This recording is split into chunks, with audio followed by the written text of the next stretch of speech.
السلام عليكم ورحمة الله وبركاته. اللهم صل وسلم وزيد وبارك على سيدنا محمد وعلى آله وصحبه أجمعين. في فيديو النهاردة يا بنات هجاوبكم على كل الأسئلة اللي تخص طقم النيوفلام اللي سألتوها لي طبعا في الكومنتات. سألتوني طبعا أسئلة كتير قوي عن الطقم ده، لأن الطقم ده طبعا دلوقتي سعره بقى معدي جدا. يعني ممكن حلة زي دي أصغر حلة في الطقم كله تعملها حوالي 2500 أو 3.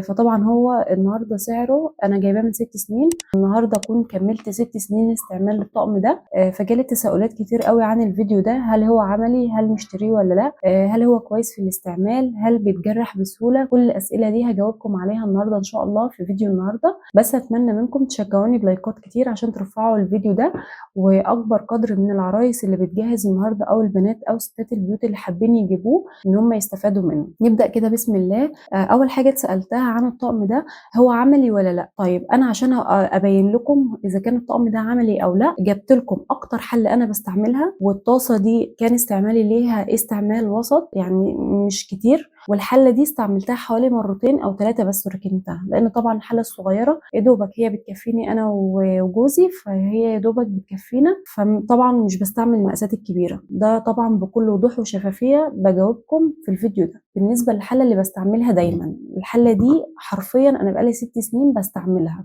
بعمل فيها رز، بعمل فيها محشي، بعمل فيها لحمه، ممكن بسلق فيها مكرونه، بعمل فيها كل حاجه. اي حاجه تخطر على بالكم انا بطبخها في الحله دي عادي جدا. طيب ظهر معايا عيوب فيها؟ ايوه طبعا ظهر بعض العيوب كده، هكلمكم عليها طبعا في الفيديو ده، ونصيحتي لكم في الاخر تشتروه ولا لا. انا هنا كمان جبت لكم الحله اللي اكتر استعمال، وهقارنها لكم برضو بالحله اللي انا يا دوبك استعملتها مرتين 3 بس كده، حاجه خفيفه. هقارن لكم بين الحله دي وبين الحله دي بالنسبه للعيوب اللي ظهرت معانا. طيب هنبدا كده بسم الله باكتر حله انا استعملتها من يوم ما جبت الطقم ده. يعني دي اكتر حله انا استعملتها من يوم ما جبت الطقم ده، يعني من حوالي كده 6 سنين. طيب قبل ما اذكر لكم العيوب اللي ظهرت معايا، حابه طبعا اوضح لكم ان في بعض العيوب انا كنت السبب في العيوب دي. زي ايه؟ زي اول حاجه التجريحات اللي ظهرت كده معانا في الغطا اهي. يعني لو جيتوا تقارنوا الغطا ده هتلاقوه جديد خالص، مفيش فيه اي تجريحات. طبعا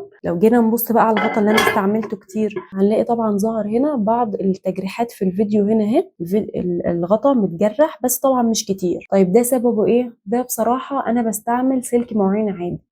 انا كنت مهمله بصراحه، يعني انا بعترف معاكم ان انا كنت مهمله، كنت بستعمل سلك مواعين عادي جدا، ما كنتش بستعمل الاسبونشه الخفيفه في تنظيف الطقم ده. وده طبعا اللي خلى بعض القشور تظهر كده في الغطا زي ما انتم شايفين كده. ده بالنسبه للغطا. طبعا الغطا ده وقع مني كتير لما كنت طبعا بنضفه او بغسله وبسيبه طبعا على الصفايه، ممكن كان يقع مني بالغلط على الارض، فطبعا ما كانش بيحصل له اي حاجه. دي لا كانت طبعا بتتحرك من مكانها ولا بتتشال، ولا الطقم ولا الغطا نفسه لقيته مثلا اتكسر او اتن او لا، هو الغطا زي ما هو، مفيش فيه اي حاجه خالص غير بعض التجريحات اللي قلت لكم انا السبب فيها بسبب استعمال سلك المواعين العادي، مش استعمال الاسبونشه اللي هي بتاعه التنظيف. ولو جينا نقارن طبعا بالغطا اللي استعملناه يا دوبك استعمال مرتين، هنلاقي الفرق طبعا واضح جدا. طيب في حاجه كمان ظهرت في الطقم ده لاحظتها، وهو ان لونه اغماء.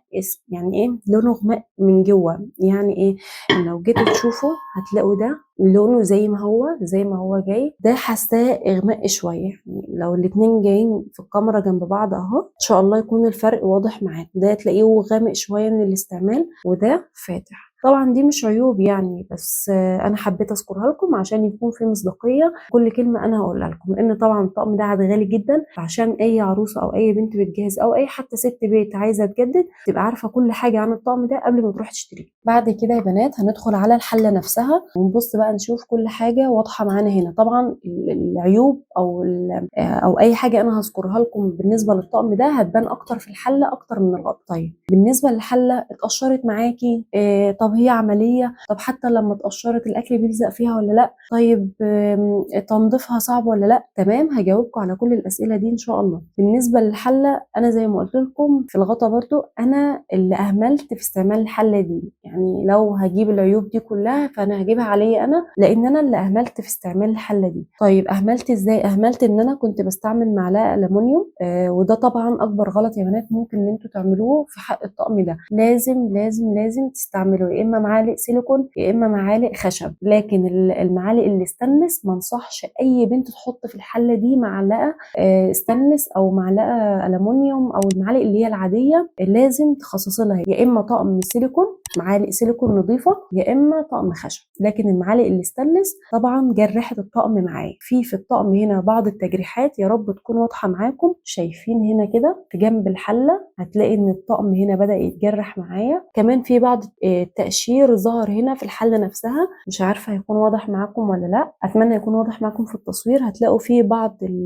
الاجزاء اللي قشرت هنا في الحله، سواء في جنب الحله او في القاع نفسه. وزي ما قلت لكم التجريحات دي او القشور اللي ظهرت في الحله دي بسبب ان انا حاجتين اتنين: بستعمل معلقه ستانلس بصراحه، يعني ما اكدبش عليكم انا بستعمل معلقه ستانلس بستسهل يعني اللي قدامي اللي هو كده بقلب بيه وخلاص. فده طبعا ضر لي الحله بتاعتي وخلاها تقشر طبعا.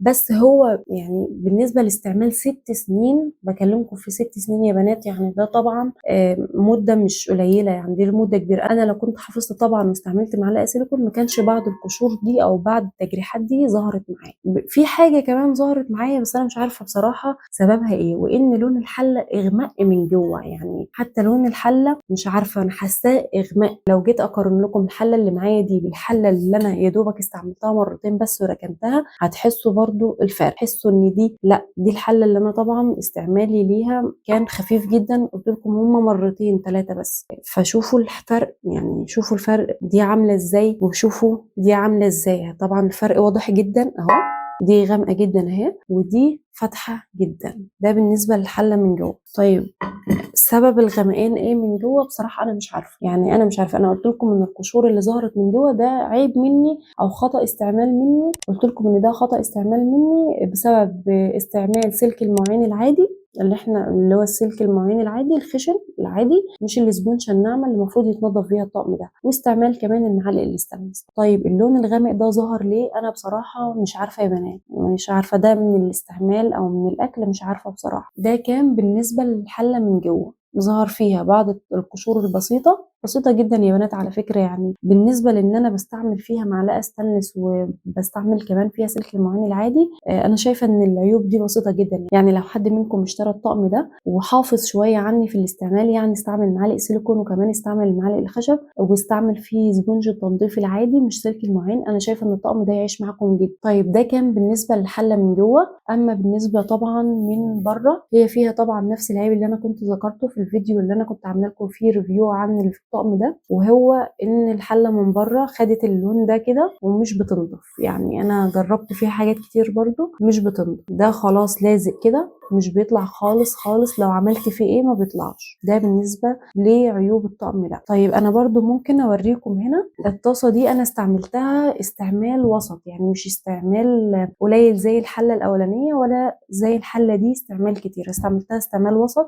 وكنت بحافظ بصراحه في الاستعمال فيها، يعني كنت الطاسه دي كنت بستعمل فيها معالق سيليكون، وكنت كمان بستعمل فيها بصراحه المعالق الخشب، ما كنتش بستسهل زي الحله دي، يعني عشان ما بستعملهاش كتير فبقيت احافظ بصراحه يعني. ودي طبعا شكلها بعد استعمال يعني مش قليل بصراحه، كان استعمالي ليها كان وسط. مش هقول لكم استعمال يومي زي الحله الصغيره دي ولا استعمال خفيف زي الحله الكبيره دي، لا كان استعمال قليل، يعني كل ما بحتاجها بستعملها. بس بحرص طبعا ان انا بعد ما شفت العيوب اللي ظهرت لي في الحله الصغيره بالنسبه لاستعمال المعالق اللي الستانلس، بقيت استعمل هنا المعالق السيليكون. وبصراحه بسم الله ما شاء الله فرق معايا ان انا بدات استعمل معالق سيليكون. لا فرقت معايا ان بسم الله ما شاء الله الطاسه زي ما هي اهي، ما ظهرش فيها اي عيوب خالص ولا اي خربشه ولا اي تجريحات خالص خالص. اما بالنسبه طبعا للعيوب اللي ظهرت بره، وهي الزيوت اللي هي متراكمه دي اللي ما بتطلعش دي خالص، لا دي مش مني بصراحه. هو الطقم جه كده، سواء الحله الصغيره الاستعمال القوي اللي انا استعملته ليها او الاستعمال الخفيف اللي استعملته للطاسه دي،